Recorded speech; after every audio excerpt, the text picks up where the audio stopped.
And City Council is meeting today to discuss several items. The 15 agenda item page consists of zoning proposals, ordinances, and more. Some of the items include proposing a mock election at a city facility next month so the elections office can test out the new voting machines.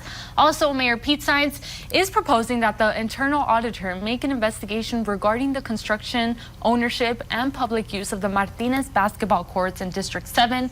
And Councilmember Vanessa Perez is asking management to notify and invite a council member when discussions are made with anyone in the private sector regarding the expenditure of public funds. The meeting will be streamed live on the City of Laredo's website. Arena will be hosting an event the whole family can enjoy. Next Thursday, the Sames Auto Arena will hold its first Spring Fling Carnival in the parking lot. Since the annual WBCA Carnival was not allowed to hold its annual festivities, the arena thought it would be a fun event to provide the community. The carnival will be open from April 15th through May 2nd. The arena says masks will be mandatory in order to enter. For more information, you can call the arena at 956-791-9192. How do you feel about roller coasters, Ruben? Are you one of those that are scared? I'm kind of on the fence. I mean, I may be scared, but I'll still try it, probably. I just haven't had the desire or the need to try one recently. Right. But are you challenging me to get on a roller coaster? Is that what it is? A really high one, yes. Okay. It's just a drop. It's a drop that gets me every time. The feeling in your stomach, I just can't deal with that. Yeah. So then you do or you don't like them? No, I like them. Oh, okay. But so you I don't like the thrill drop. of that drop, or not really? Sure, why not? I like roller coasters, but I don't like the drop. 6:40 in the morning on KGNS News today. Hope you're having a good Thursday so far. How are you, Barbara? I'm doing great, Ruben. How are you? I'm doing well. How's Justin doing this morning? Hi, Justin. Good morning, Ruben. He's going to tell us what's trending this morning. Waiting for him to just get right in there. Oh, he's all right. Yeah. Well, welcome to The Good Life. It looks like Yeezy is headed to Netflix. A series that captures more than 20 years of the rapper's life is reportedly hitting the streaming service sometime later this year. Variety reports the still untitled project will feature never-before-seen footage of West as it covers his career, his 2020 presidential bid, and the death of his mother. The video producing Team Cootie and Chick are responsible for the documentary. They previously directed Yeezy's music video for Jesus Walks, versions 3 and Through the Wire.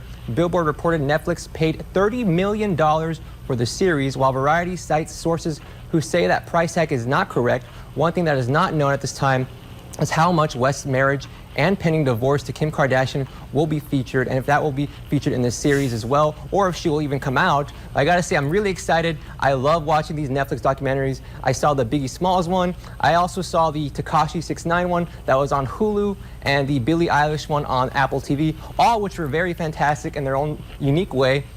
And I gotta say, I'm very interested in seeing what they have to say about Kanye West. I really just want to see the divorce. I really hope they show that. I'm pretty sure they will. Ruben just looks at me I have like, nothing to add to this I conversation don't care. at all. Yeah. I mean, I know it's going to be popular because it's Kanye. But hi, how are you? 6:38 on KGNS News today. It's Friday, Barbara. Friday indeed. Yay. And here we have Justin to tell us what's trending this morning. Hi, Justin. Good morning, guys, and it looks like I'm planning my trip to Anaheim this summer. The new Avengers campus is set to open at Disney's California Adventure this summer. The attraction, based on the Marvel franchise, is Disneyland's latest undertaking at its parks and resorts unit. Disney said on Thursday the land will open June 4th, a few months after Disneyland itself reopens on April 30th. Disneyland and California Adventure have been closed for more than a year because of the coronavirus pandemic. The new Avengers campus will include rides, food, and shops, all based on the comic book brand. Its premier attraction is called the Web Slingers, a Spider-Man adventure, which is a 3D ride with New York's favorite web slinger. And I gotta say, I am so excited. Like I said, I'm already planning my trip to Anaheim this summer. I just need to get my tickets. I went a couple years ago, and the only ride they had was the Guardians of the Galaxy, the one that you see right there, the big one. That one actually replaced the Tower of Terror ride. So I'm so looking forward to this whole Avengers theme world. And I'm so excited. I know that you're not too excited, Barbara. Right. Actually, I used to live in Los Angeles. So I used to live there, and I just never cared about going to Disneyland. I'm sorry. I'm probably going to get some hate emails now. All right. I'm curious, Justin, when did you become such a Marvel fan? Like, at what point? Do you remember? Ever since I was a young lad, probably about 3-4 years old. A young been lad, so long. A young lad back in Ireland, right? And Just a few speaking years of ago. Disney, 21st, which is today, is National Kindergarten Day. Frederick Wilhelm August Froebel is credited with starting the first kindergarten in Germany in 1837. so here's a fun fact. Kindergarten is actually a German word. It means garden for the children and was developed as a way to help young children adapt to being in school. The first kindergarten in the United States opened in Watertown, Wisconsin in 1856. To celebrate this holiday, say thank you to a kindergarten teacher in your area. Indeed, to all of our kindergarten teachers, thank you, thank you, thank you. They have a lot of patience. Yeah, they do. And to all of our kindergartners, hi, kids. Have a great National Kindergarten Day. They're probably in school by now. You think so? No, they're getting ready for school right now. Yeah, probably. All right. Don't forget to download the KGNS app for all of the breaking news that comes out of the KGNS newsroom. Thank you so much for watching this morning. Have a blessed day. We'll see you guys next time. Strange going on in our neighborhood, and it turns out someone was already on the case. A Ghostbusters vehicle was spotted in the parking lot of HEB Plus on Saturday afternoon. The car was completely decked out with the Ghostbusters logo and even a replica of Slimmer in the backseat. No word on who owns the vehicle, whether it was Dan Aykroyd and the boys or Kristen Wiig and her crew. Ghostbusters Afterlife is set to hit theaters November 10th. That is pretty cool, Justin. Very I've got to cool. say, I know that you snapped those photos. You saw this vehicle at HEB Plus parking lot. I wonder, That's right. I wonder what led them to do this. This is pretty random. Big fans. I wonder like who the vehicle belongs to, because I mean that's pretty interesting. Look, they even have the Slimer, the replica in the back. Yeah, I in saw the back that. seat. Look at that. It's pretty funny. That is funny. I wonder if they have the proton blasters in the back too. I wonder if they're from here. That's That's another. question. Is It says if- Texas, so. Well, Texas plates. If that's you, the owner of that vehicle, contact us. We're interested in finding out what led to you decking out your vehicle. Yeah, with maybe you can come Ghostbusters. be our guest now that we can Yeah. have guests. We can interview some potential Ghostbusters, maybe. Ruben. Some ghosts. They can't bring the vehicle in here though. That's the only problem. We can find a way. Well, as we mentioned at the top of the hour, we have our first in-studio guest on KGNS News today since the pandemic began. We're happy to have guests back on the show. We're joined by Talissa Molano. Hi, Talissa. How are you? Good morning. Good morning. And you are with the Laredo Cultural District. Correct. So first, tell us about the Laredo Cultural District. So the Laredo Cultural District, we're a 501c3 nonprofit. We were founded in 2019, and what we wanted to do was basically create a district that would be recognized by the Texas Commission on the Arts. And for the Texas Commission on the Arts, this basically is $10 million worth of money for about 48 districts statewide that allow them to tap into funds for cultural and theatrical, music, anything like that to help grow their culture in their community. And so you're one of three founders, correct? I am one of three founders, and we had a steering committee. We went for application last year, and we'll resubmit our application this June back to the Texas Commission on the Arts and hope that we get an official designation. All right, so then I'm going to let Barbara take the next portion of Okay. this interview because I need to find out why we have yarn here on the desk. So I understand you do knit-fitty. Knit-fitty, yes, Knit-fitty, yes. yes. Can you, for all those people that might not know what that is, what is that?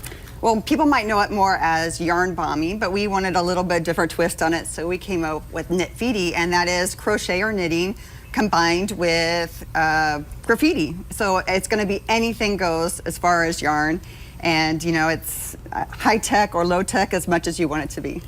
That's pretty awesome. So is it a play on words like graffiti? It is a play on but words. Knit-fitty? It is a play on And so how is this tied into the cultural district? So what we wanted was post-pandemic, we wanted an activity that everybody really could get involved in, and we knew that, you know, a lot of people are still hibernating or just coming out of hibernation, and we know that those Lone Rangers can stay at home and kind of do this craft or get their YouTube video and learn on their own, or we can all come together. So there is a group early on Saturday mornings, they get together, and I mean, they're phenomenal. They are brainstorming, they have themes, I'll show you some here about comida and food.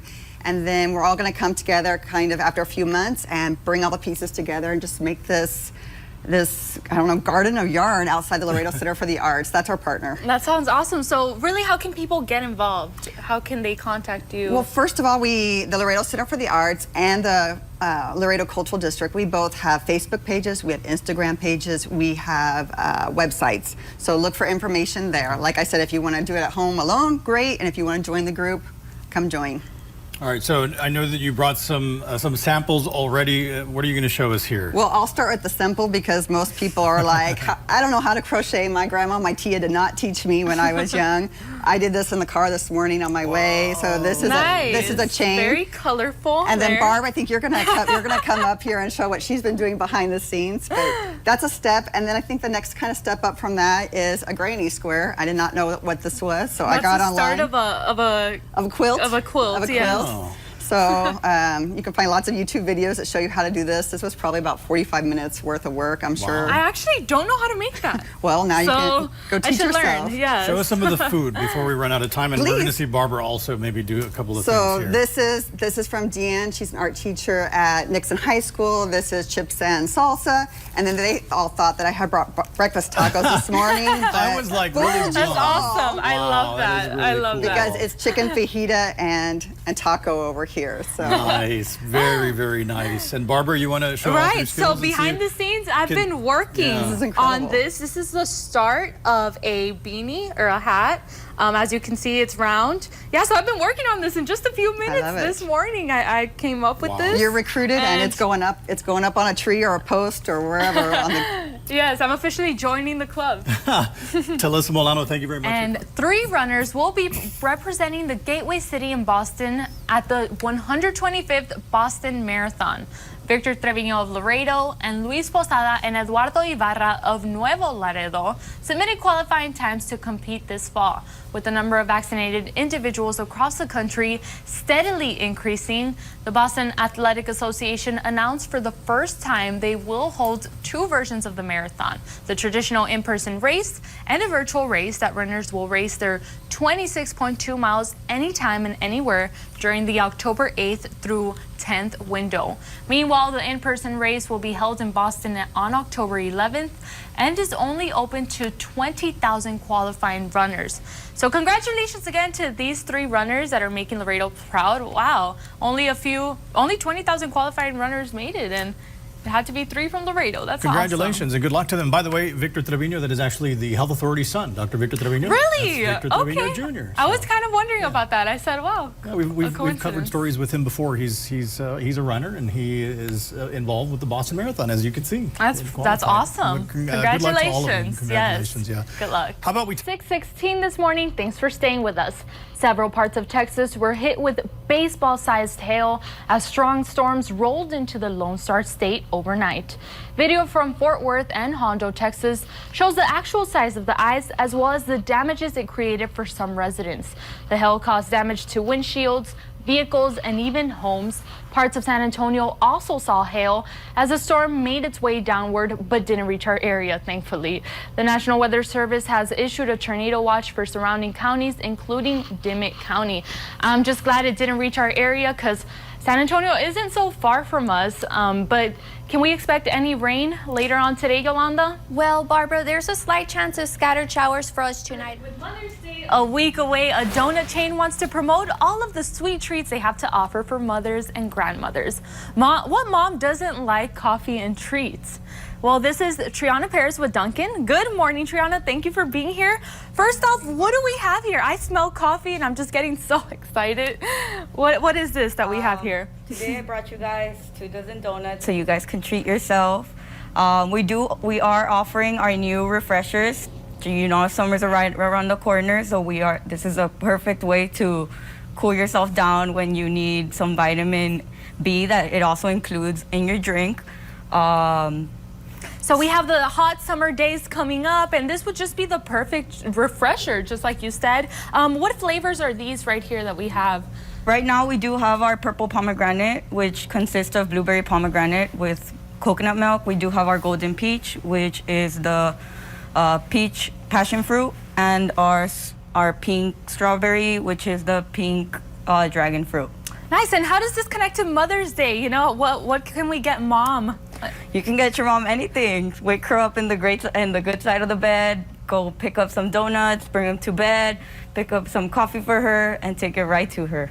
So, do you have any dark roast coffees here today? We do. We actually introduced our new Midnight Black on New Year's. It comes with dark and rich. Right here, the Midnight Black? No, it's the. Oh no, this is. Yes. Right here's this. Yes. Oh, okay. It's actually served. Yes, so you I can really try want it. to try some. Of course, I Yes. love dark roast I coffee. personally don't like adding any cream and sugar to it because it already has its notes of rich, smooth, and cocoa blend, which is pretty great black itself. Wow. Yes. You know, it's I'm so not a good. black coffee drinker, but this is really good. This is great. This Yes, is great. it is. Yeah, this is a great morning fix. Definitely great for mom. You can wake her up with this great coffee. It's not light roast. That's just what I love. And we have some cool cups here too. Look at this. This would be a perfect gift for mom or grandma. Yes. Got a donut there. We also have our K-Cups available if you just want to get a gift real quick to take it and go, or you can go and get your pastries. And I also see we have some kolaches here. Yes, we do have our promotion right now going on. It's our 2 for $4 kolaches. You know, everything's bigger in Texas. That's true. It's huge. It is. I didn't even notice how big this is. Wow. Pretty good. They're I'm great. trying it They're now. great.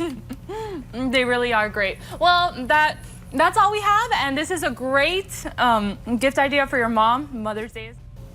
6:40 on KGNS News today. We are joined by the Imaginaurium of South Texas. They got lots of activities for our community. They also have some live reptiles and other things at the Imaginaurium of South Texas. We're joined by Nora Murillo. She is the executive director of the Imaginaurium, and Jaime Gurrola, who is the I forgot your title. Program coordinator. Program coordinator. And they have a couple of other guests with us. And Jaime, I'll let you tell us what kind of reptiles these are. So this is a bearded dragon over here, and this is a red-eared slider turtle. Both really docile reptiles, which is why they're able to just stay calm here. Now, did you recently acquire these? How did they come to the Imaginaurium? So this bearded dragon was actually donated to us by a woman from Brownsville, and she couldn't take care of her anymore because she grew too big. She got it for her grandkids, and it grew way too big. So she gave her to us. And this red-eared slider, we actually found her outside our back door. Someone had left her there, so we took her in. What other sorts of critters do you have at the Imaginaurium? So we have a corn snake, 2 tarantulas, we have a chameleon, a veiled chameleon, a Texas tortoise, and a leopard gecko. We're going to have you on every week to bring a different because I know Barbara wants to see the tarantulas, I'm pretty sure. Or the snake one. I'm fine with the tarantula. Now, Ms. Murillo, tell us the story. We don't have a name for these quite yet, but what happened? What did you decide to do when you got these? In April, we decided we needed to do a Name the Critter contest. These poor critters, we were just calling them Hey Turtle, Hey La Fea, alias La Fea, because we hadn't had the privilege of having the children participate in Name the Critter contest. So we did a dual thing. We had an Easter workshop and then Name the Critter contest. So today we're going to announce those winners. How exciting. Look, the turtle just popped its head out. Well, because he actually wants to know his name. Well, so this is the moment where you're going to reveal the name of This these is two critters. the moment that we're going to name. First of all, we're going to name our bearded dragon. Her name is going to be Godzilla. And the young lady that gave her this name is Desiree Rodriguez. Wow. So Desiree Rodriguez will actually win a birthday party at the Imaginaurium for up to 25 guests. So Desiree, please make sure you call the Imaginaurium at 956-728-0404 to claim your prize. The next critter that we're going to name is our turtle. And the name is very fitting. We are going to name him Flash. And surprisingly, Desiree Rodriguez also picked that name. So what we will do for Desiree is that we were also going to give her a 1-year membership to the Imaginaurium, because I don't think she has 2 birthdays in 1 year. So we decided, since it's the same young lady that named the critters, we would give the family a free 1-year membership. So you heard it first here. You've got Godzilla now, and you've got Flash over there, and you can go see them at the Imaginaurium of South Texas. Before we wrap up here, Barbara, would you like to pet Godzilla? Sure. This is the first time I'll touch. All right, so what you're going to do is you're going to go ahead and 2 fingers down the back. Look at that. I can't do it either. I don't blame you. Barbara, I do want to let our viewers know, Barbara said that she was going to faint when this happened. So the fact that she got that close, I'm impressed. You don't want to try it one more time, Barbara? Okay, Come on. okay, You were okay, so okay. close. She punched me into Yeah, I got you. All right. And Well, Barbara, congratulations. I have been around her for over a year, and I have not been able to touch her yet. So, Nice. congratulations. Thank you so much for coming, Nora Murillo, Jaime Gurrola, and you've got Godzilla and Flash now. You can see him at the Imaginaurium of South Texas.